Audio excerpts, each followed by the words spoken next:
আত্মহত্যাপ্রবণ বহু মানুষকে আত্মহত্যার হাত থেকে বাঁচানোর কাজ হচ্ছিল, কিন্তু এখন সেসব বন্ধ। কেন বন্ধ? জানেন না এই মনোচিকিৎসক। পৃথিবীতে যুদ্ধে যত মানুষের মৃত্যু হয় তার চেয়ে বেশি মৃত্যু হয় আত্মহত্যায়। সমীক্ষা বলছে এই পৃথিবীতে প্রতি 3 সেকেন্ডে একজন মানুষ আত্মহত্যার চেষ্টা করে, প্রতি 15 সেকেন্ডে একজন মানুষ আত্মহত্যা করে মারা যায়। অথচ এই আত্মহত্যা প্রতিরোধ করা যায়। বিশিষ্ট মনোচিকিৎসক ডাক্তার নির্মল বেরা শুক্রবার এসব তথ্য জানিয়েছেন খবরের ঘণ্টাকে। তিনি আরও জানিয়েছেন, প্রতি 100 জনে এখন 10 জন মনের রোগে আক্রান্ত। বিশ্ব স্বাস্থ্য সংস্থার হিসেবে 2030 সাল নাগাদ পৃথিবীর 1 নম্বর রোগ হয়ে উঠবে ডিপ্রেশন। মহিলাদের মধ্যে এই ডিপ্রেশন আবার বেশি। প্রতি 5 জনে একজন মহিলা ডিপ্রেশনে ভুগছেন। তাদের মধ্যে 20% আত্মহত্যা প্রবণ। যারা নেশা করেন তাদের মধ্যে 10% আত্মহত্যা প্রবণ। যারা সিজোফ্রেনিয়াতে আক্রান্ত তাদের মধ্যে 10% আত্মহত্যা প্রবণ। অথচ আমাদের একটু চেষ্টা চললেই এইসব আত্মহত্যা প্রতিরোধ করা যায়। বহু তরুণ তরুণীকে আমরা চেষ্টা করলেই আত্মহত্যার হাত থেকে বাঁচাতে পারি। বিশেষজ্ঞ মানসিক রোগের চিকিৎসক ডাক্তার নির্মল বেরা আরও বলেন, জাতীয় মানসিক স্বাস্থ্য মিশনের আওতায় প্রতি জেলায় জেলায় রয়েছে district mental health program. School কলেজে এই মানসিক স্বাস্থ্য নিয়ে কাজ করার জন্য কেন্দ্রীয় সরকার প্রচুর টাকা, প্রচুর ওষুধ দেয়, কিন্তু কোথাও এই কর্মসূচি সেভাবে দেখা যায় না। এই কর্মসূচি বা এই প্রকল্প অনুযায়ী সব স্কুল কলেজে মনোচিকিৎসক এবং মনস্তাত্ত্বিক বিশারদরা যাবেন। তারা স্কুল কলেজে গিয়ে চিহ্নিত করবেন কোন ছেলেমেয়ে আত্মহত্যা প্রবণ, কোন ছেলেমেয়ের ব্যবহার অস্বাভাবিক, কোন ছেলেমেয়ে দুষ্টু প্রকৃতির, কোন ছেলেমেয়ে চঞ্চলতার জন্য দুষ্টু প্রকৃতির কাজ যেমন নেশা বা অপরাধে জড়িয়ে পড়ছে। তাদেরকে চিহ্নিত করে কাউন্সেলিং এবং চিকিৎসার মাধ্যমে মূল স্রোতে ফিরিয়ে আনাই হলো কাজ। উত্তরবঙ্গ মেডিকেল কলেজ ও হাসপাতালের মনোচিকিৎসা বিভাগের তত্ত্বাবধানে 7 জনের একটি টিম 2008 থেকে 2023 সাল পর্যন্ত বিভিন্ন স্কুল কলেজে গিয়ে এই প্রকল্প অনুযায়ী কাজ করেছে। বহু ছেলেমেয়েকে অপরাধ জীবন থেকে তারা ফিরিয়ে দিয়েছেন মূল স্রোতে। বহু ছেলেমেয়েকে তারা আত্মহত্যার মানসিকতা থেকে ফিরিয়ে এনেছেন, কিন্তু এখন তাদের সেই কাজ বন্ধ। এর জন্য উদ্বেগ এবং দুঃখ প্রকাশ করেন ডাক্তার বেরা। তার আরও বক্তব্য, তাদের একটি গাড়ি ছিল। কোথাও কেউ আত্মহত্যার চেষ্টা করছেন খবর পেলেই তারা সেই বাড়িতে পৌঁছে আত্মহত্যা প্রবণ ব্যক্তিকে চিকিৎসা এবং কাউন্সেলিংয়ের মাধ্যমে মূল স্রোতে ফিরিয়ে দিয়েছেন। তারা এখন চান বিভিন্ন বেসরকারি স্বেচ্ছাসেবী সংস্থার সহযোগিতায় সর্বত্র সুইসাইড প্রিভেনশন ইউনিট খোলা হোক। তাতে বহু মানুষকে আত্মহত্যার হাত থেকে বাঁচানো যাবে। ডাক্তার নির্মল বেরা বলেন, বিভিন্ন ব্যাংক, এসএসপি, বিএসএফে গিয়েও অনুষ্ঠান করে বিভিন্ন আত্মহত্যা প্রবণ বা অবসাদগ্রস্ত মানুষকে মূল স্রোতে ফিরিয়ে দিয়েছেন, কিন্তু এখন সেই কাজ বন্ধ। কেন বন্ধ তার উত্তর দিতে নারাজ বিশেষজ্ঞ এই মনোচিকিৎসক। সেখানে গিয়ে ছেলেদের আমরা সেই সব ছেলেদের কাউন্সেলিং করি যারা এই ধরনের একটু সমস্যা রয়েছে। তার আগে আমরা টিচারদের ট্রেনিং দিতাম যে কোন কোন সমস্যা থাকলে ছেলেরা পড়ছে না, বদমাইশি করছে, স্কুলের সেই সব ছেলেগুলোকে আইডেন্টিফাই করে রাখুন। আচ্ছা, তারপরে আমাদের টিম সেই স্কুলে যেত। আচ্ছা, গিয়ে আমরা সেই সব বাচ্চাদের 10টা 5টা করে একসঙ্গে গ্রুপে তাদের কাউন্সেল করে তাদের এই অ্যাবনর্মাল বিহেভিয়ার, অ্যাবনর্মাল থটস, সেগুলোকে আমরা আস্তে আস্তে সেগুলোকে আমরা থামাতাম, মেইন স্ট্রিমে নিয়ে আসতাম। এটাকে বলে স্কুল মেন্টাল হেলথ। আচ্ছা, আমরা কলেজ মেন্টাল হেলথও করেছি, কিন্তু অদ্ভুতভাবে সেটা আমাদের হাতে নেই এখন। এখানে কতদিন করেছেন আপনারা? 2008 থেকে 2023 পর্যন্ত আমার ডিপার্টমেন্টে ছিলেন।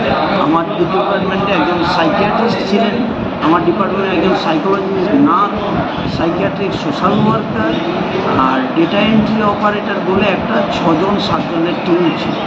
আমরা রেগুলার যেতাম। তার আন্ডারে আমাদের একটা সুইসাইড প্রিভেনশন একটা ইউনিটও ছিল। আচ্ছা, কেউ ফোন করলে আমাদের টিম চলে যেত। ইনিশিয়ালি তাকে কাউন্সেল করতাম যাতে ইমিডিয়েটলি সুইসাইড না করে।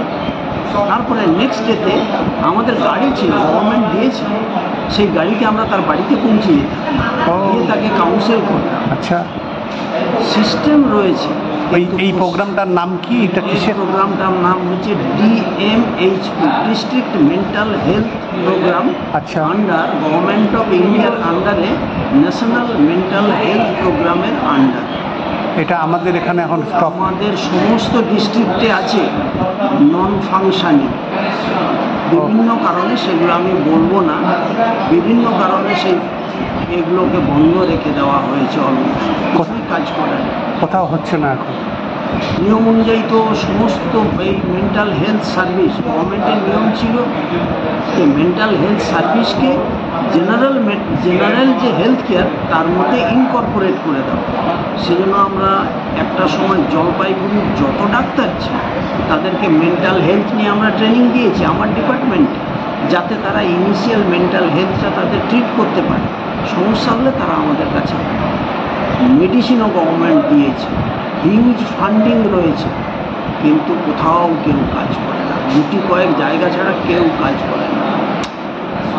অথচ খুব সুন্দর শরীর তাতে আমাদের ওয়ার্ক প্লেস স্ট্রেস ম্যানেজমেন্ট, সেখানে আমরা করতাম এলআইসি, স্টেট ব্যাংক, বিভিন্ন ব্যাংকে যেতাম, তাদের বলতাম আপনাদের যেসব কর্মচারী যাদের সমস্যা আছে এসে বসুন, আমরা কাউন্সিল করতাম।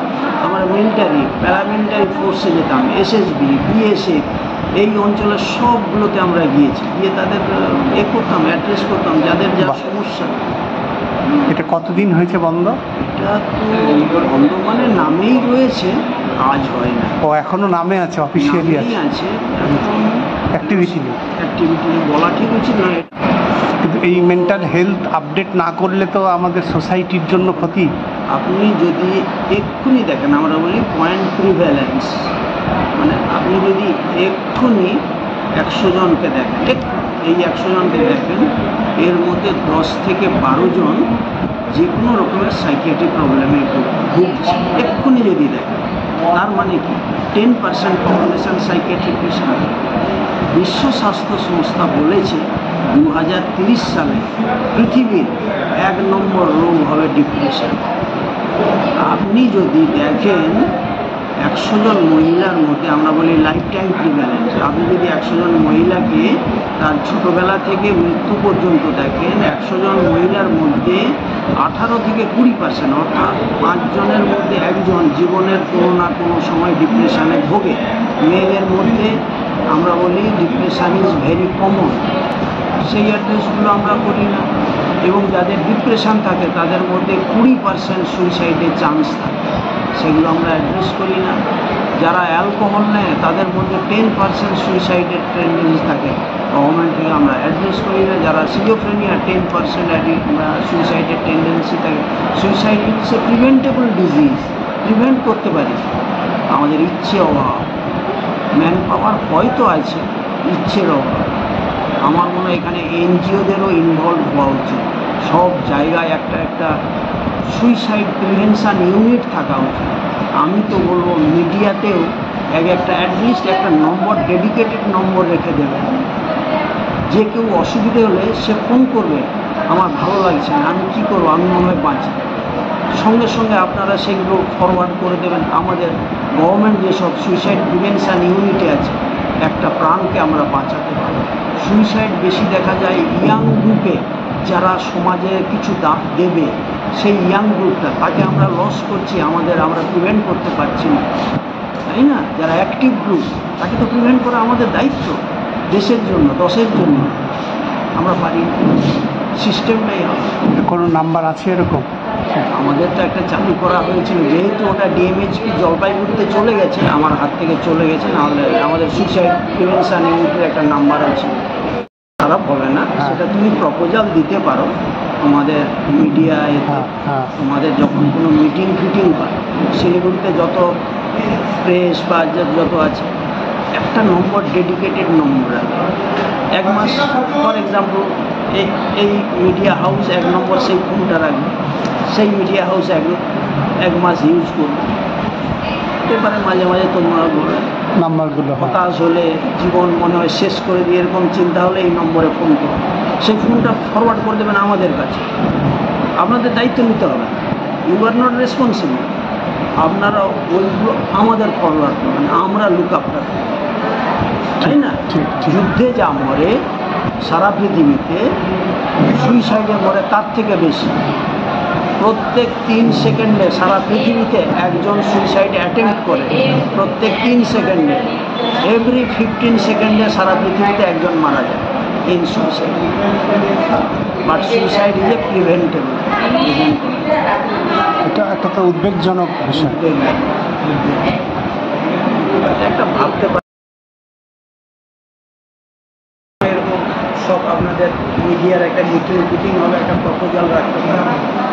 সেই নম্বর এমন করতে হবে যে আমাদের প্রিন্সিপালের সঙ্গে বসে, নলেজের সঙ্গে বসে আছে, আমাদের সিস্টেম আছে, আমাদের স্বাস্থ্য ভবনেও একটা নম্বর আছে, সেই নম্বর আপনারা করে দিন, সঙ্গে সঙ্গে ডাইরেক্ট করুন, ফরওয়ার্ড তারা করুন। ওখান থেকে কাউন্সিল করবে, আছে সিস্টেম আছে স্বাস্থ্য ভবনে, বুঝতে পেরেছেন, ম্যানপাওয়ার আছে।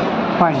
তার হেডটা বসে আছে আমাদের পিজিতে, আচ্ছা। বুঝতে পেরেছেন। আপনি রাত্রি 12টার সময় যদি ফোন করেন, সে আপনাকে কাউন্সিল করবে, ও আছে তো, বাহ, কেউ জানেই না আমরা। জানি না, বুঝতে পেরেছি। আমার তো মনে হয়। এবং আরেকটা আমাদের ভুল ধারণা কি, আমরা বলি যে মরার কথা বলে সে মরে না, অপোজিট, লাস্ট ক্রাই বলি, মানে আমি বাঁচবো না, আমরা বলি কি বাঁচবো না মানে ও মরবে না, তা নয়, অপোজিট, যে বলে আমি বাঁচবো না মানে তার সুইসাইডের রেট বেশি। ও এরকম বললেই এই নম্বরে করুন, ফোন করতে বলবেন, সঙ্গে সঙ্গে আমাদের ডাইরেক্ট নম্বর আছে, হ্যাঁ, বা ওই নম্বরটাকেই অ্যাড করা উচিত। মানে কী আছে, এটাও তো একটা মিডিয়ার একটা কী আছে, দুটো লাইন লিখে জীবনে হতাশা, ভালো লাগছে না, এই নম্বরে ফোন